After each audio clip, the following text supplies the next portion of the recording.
waving on. You got to be kidding me. I'm now getting texts of congratulations from all over. I can't believe this. Oh my God.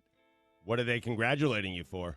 You got to be kidding me. Hold on a second. I wanted to get to stat of the day, and I wanted to get to Daniel Baldwin, that gas bag fourth member of the Baldwin family, who has now apparently infiltrated Bristol and is just wandering around trying to crash the set of Golic and Wingo, calling Allison the entire time. The Baldwins want in on ESPN, and they're bringing it. They're trying to do it. Alec wants in on ESPN, and he's trying to do it with his crappiest brother.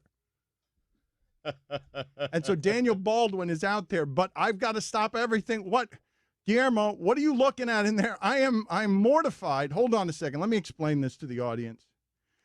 Right before we went on the air, what did you ask me, Mike? To the audience or to us? Mike, what did you ask me? Did you give Greg Cote permission to say something personal about you? And so what did I do? What was my reaction when you guys started? You looked like you saw a ghost. Crestfallen / I just saw a ghost. Yeah. But also because why? Because Greg Cote for years has been putting in his blog information that he shouldn't be about. Oh, this isn't a blog item. This is an article. An article. Yep. This is an article. Yep. A formal article in the Miami Herald. No. Front page? Front page? Pictures. No. Pictures. Not even in the sports section. No, Yeah, front no, page. No.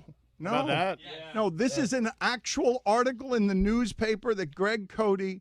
For years, Greg Cote has put this show in uncomfortable situation after uncomfortable situation because he picks the oddest times to wear his journalism hat. Interpersonal relationships be damned. We actually trust this man with information, and he runs to the paper with it. Let me explain to you guys, okay? Because everyone around here knows this bit of personal news. But let me explain to you guys where it is that my head dropped into my hands, mortified at what, at this point, they had not told me what it was. All they said is, did you give Greg Cote permission to blank? And now I'm scared. Because they're all looking at me like they know something that I don't yet know. And what comes over me when my head falls to the table was Mike Ryan saying, I'm sure this is exactly how Valerie would have wanted everyone to get the news, that you are marrying her. What? Wow. Wait a minute. Quite the scoop. Greg Cote of the Miami Herald has put in the Miami Herald that a lifelong bachelor, Dan Le Batard, he's put this in the Miami Herald. What does the article say? How did Greg know before you knew? That's the question. Investigate that. How? I am scared. I am scared. Should we just read the article? Who's going to read the it? article? Well, I mean, clearly, a lot of people have read it. Yeah, I'm getting, my texts are blowing up. My texts are now, I'm getting a lot of congratulations as Greg Cote, without my permission, has reported something that very few people knew. And Greg is a mercenary. Wow. Yep. This is. Well, you know what's funny about this? This is how I'm mad right now and hurt, and You should be all these things. And it's funny. And it's funny. I can't dispute that this man does whatever he wants selfishly. But here's the funniest part about it. What a crappy story in terms of news, quote unquote journalism news, that I'm getting married. And yet it's the biggest scoop of Greg Cote's career. That's how bad a journalist he is. Dan, did he ask you for permission to do this? Unbelievable. Did he ask you for permission? Read the article to me. Did he ask Read you? the article. I told you he's been trying this. Didn't I tell you this, or did I not tell you this? The other day when we were talking about his retweets and the idea that he treats me like a 13-year-old boy, he's been threatening to report this on me for days. And I'm like, you wouldn't do that. He's been threatening me. Blackmailing you? He's just been telling me that I'm going to report this story. Apparently he would, because he did. What? Did somebody Have you read it yet? No, I'm retweeting I'll it read right it. now.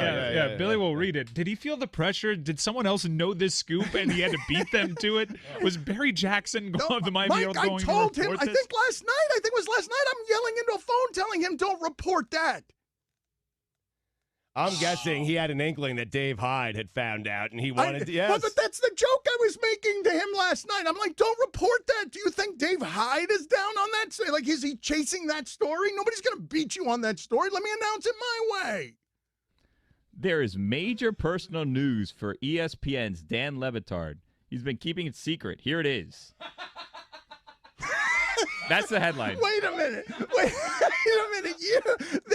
There is his son, of course, laughing harder than anybody at what a jerk, a journalist, jackass his father is. One of South Florida's most steadfastly unmarried men, a guy People magazine once called one of America's most eligible bachelors, is available no more. Dan Le Batard is off the market. Wow. The popular Miami-based ESPN radio and television host, who just signed a 4-year contract extension with the network. He's covering me like an athlete. Why is he talking about you like he doesn't know you? He's covering me like an athlete who just signed a 4-year extension. Recently became engaged to his girlfriend of 2 years, Valerie Scheid. They plan to marry in late 2009. 4 years. 2019, sorry. Le Batard, former Miami Herald sports columnist, has not yet announced his engagement publicly on either of his ESPN platforms. Stugotz just texted me congratulations. That's a big day. Stugotz just texted me congratulations right now while sitting next to me and hearing this story. And I'm going to text Greg congratulations for breaking the story. Scoop of the air. The Dan Le Batard Show and Stugotz are highly questionable, both taped on South Beach. But sources close to the couple tell us Le Batard popped the question during a recent vacation in Kenya and Tanzania. A safari organized by Zoo Miami's Ron McGill, a weekly regular on Dan's radio show. No! Dan met Valerie, a lifelong Miamian, 2 years ago, noticing her walking through a restaurant at which his parents, Gonzalo, Papi, and Lourdes, were celebrating their 49th wedding anniversary. Dan is 49, by the way. His bride-to-be is 29. No! Your best wishes and or snarky comments go here. Man. He wants his clicks. He will sacrifice anything to get his clicks, including what used to be our friendship. Congrats, Dan. Yeah, way to go. And congrats to Greg. I mean, I am very much in love. Congratulations, Valerie. are there people that Valerie hasn't told yet? They're going to find I out. hope not. I'm going to need to make some calls during the break. You go ahead and handle the sponsorship. All right, ESPN Radio is presented by Progressive's Home Insurance.